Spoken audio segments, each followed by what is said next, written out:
Ханымдар мен мырзалар, ендеше келесі кезекте батыр қыздарымызға ұсынуға рұқсат етіңіздер. Алаңның көкбұрышына Индия мемлекетінің боксшысы қарсы алыңыздар. Моника Сингх. Міне енді бұрымдыларға да кезек келіп жетті. Бұл 53-5 кило салмақ дәрежесі Моника Сингх. Үндістанның Рохтак деп аталатын қаласының тумасы 6 жекпе-жек өткізген кәсіпқой рингте. Соның 5-еуінде жеңіс еді, 1-еуінде ұтылды. 5 жеңістің 3-еуі нокаутпен ұтты.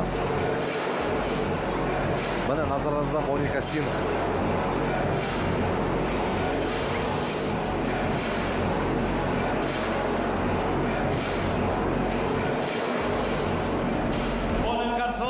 Ханымдар мен мырзалар, алаңның қызыл бұрышына Дархан даламыздың батыр қызы қарсы алыңыздар. Алматы, Қазақстан, Балауса Мусиман.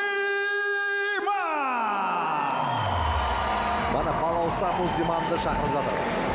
Алматы қаласы, Қазақстан. 3 жекпе-жек, 3 жеңіс, 2 нокаут. Енді бақ өкілдері бұл спортшыны ең сұлу, ең сымбатты спортшылар қыздардың санатына қосып жүр ғой, бақ өкілдері. Балауса Мусиманның әуесқойлар арасында, жастар қыздар арасында әлем чемпионы. Ұлттық құрама сапында да көрсетті. Балаусаны ортаға шығарып жатқан Сағатбек Мұсақанов, еліміздің танымал бапкері, кезінде аралас жекпе-жектің хас шебері Ардақ Назаровты тәрбиелеген. Кәсіпқой боксты көкжалы Жанқош Тұраровтың бапкері болған. Бұл күндері кәсіпқой бокстың тағы да бір мықты марқасқасы Али Ахметовты жаттықтырған.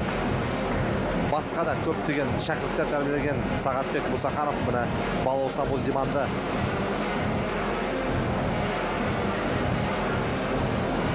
баптауда. Балауса Мусиман назарларыңызда.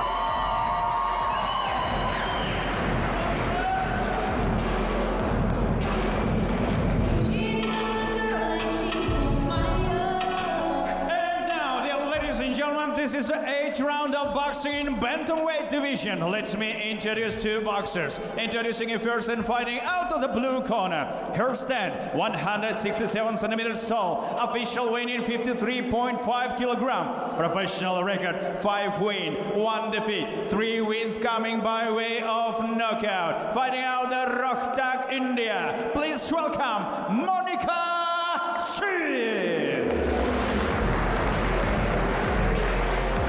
Introducing her opponent, fighting out of the red corner. Professional record of the boxer is perfect 1, 3 wins, no losses, 2 wins coming by way of knockout. Her stand 165 centimeters tall. Official weight in 53.5 kilogram. From Almaty, Kazakhstan, қарсы алыңыздар, Balausa Mусиман.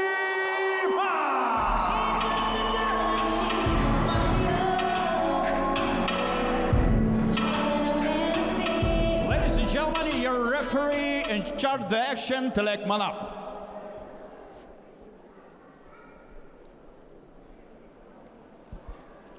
Okay, respect each other, listen to my command, okay? Shake hands, good luck. Сонымен Мусиман және Сингх арасындағы сайыс. Мусиман 6 жас үлкен қарсысынан, қарсысының 4 сантиметрге бойы ұзын екен. Бірақ бұл жағдай Балауса үшін қолайсыздық тудырмайды деген ойдамыз. Балауса Мусиман әуесқой рингте де біраз тәжірибе жиды. Бұл спортшында Париж Олимпиадасының іріктеу турниріне қатысудан мүмкіндігі болды. Астанада өткен іріктеу сайысына қатысты. Бұған дейін біз айттық қой, ол сайысқа Ердоған Зейнуллинов қатысқан деп, осыған дейін шыққан Балауса да қатысты, бірақ Балаусаның жолы болмады. Сөйтіп Париж Олимпиадасына бару, іріктеу сайысына қатысу бұл спортшыға бұйырмады. Есесіне кәсіпқой рингте қадамы әзірге жаман емес. Бұл оның 4-ші жекпе-жегі.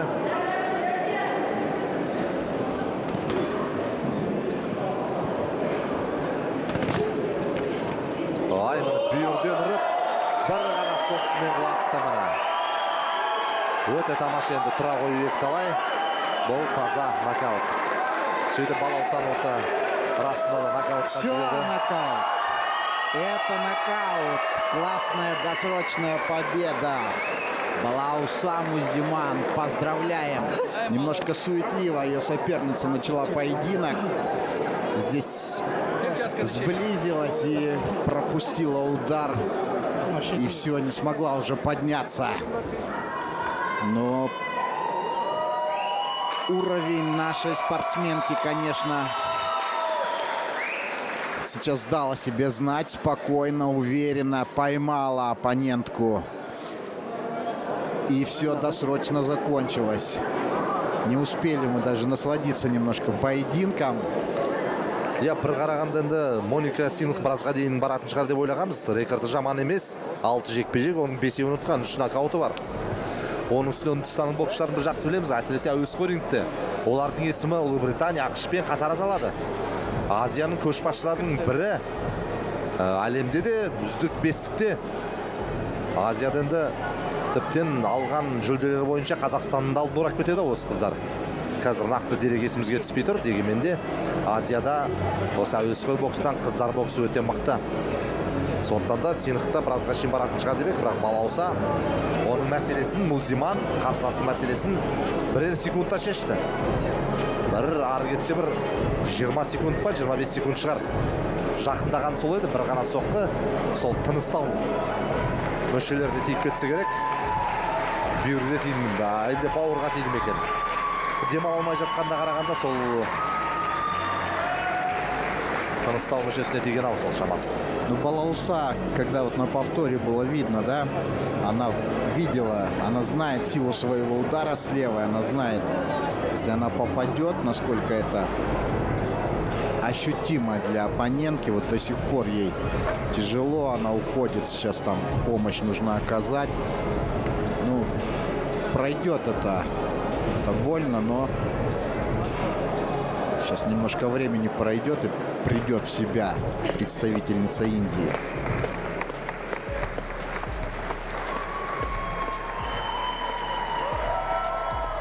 Ladies and gentlemen, referee Tilekmanov stopped the contest in 45 seconds of the very first round. Winner by knockout, Balausa Muzimman! Сөйтіп бұл жекпе-жекте Балауса Муздиман бірінші раундта санаулы секундтарда Моника Синық тұрып құлатты.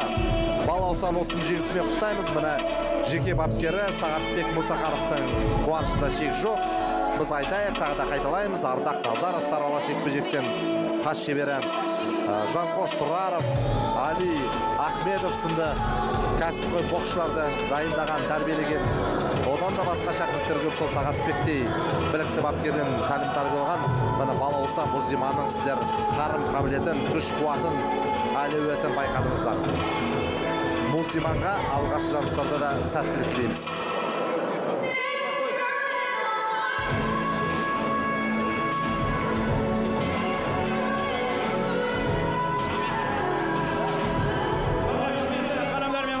Керемет өнер көрсеткен ринг төрінде Балауса Муздиман, қол қошеметтеріңіз.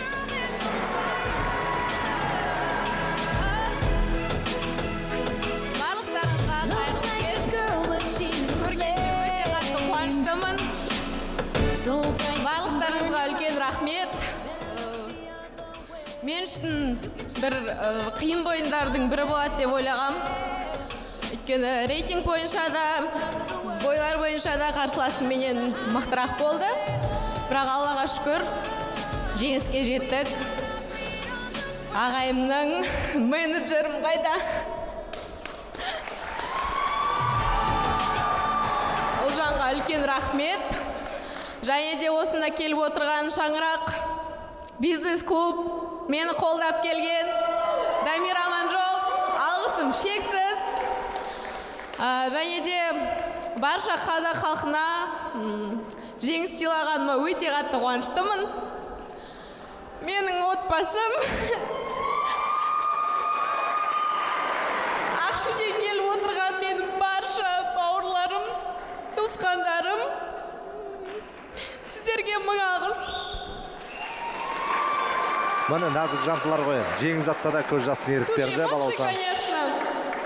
Но биылғы жылдың соңына дейін біз командамызбен New Names Promotion Қазақстанға әлем чемпионының белбеуін алып келеміз. Менімен бірге болыңыздар.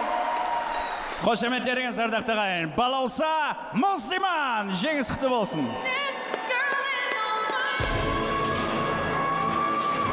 Да, суровая Балауса Муздиман.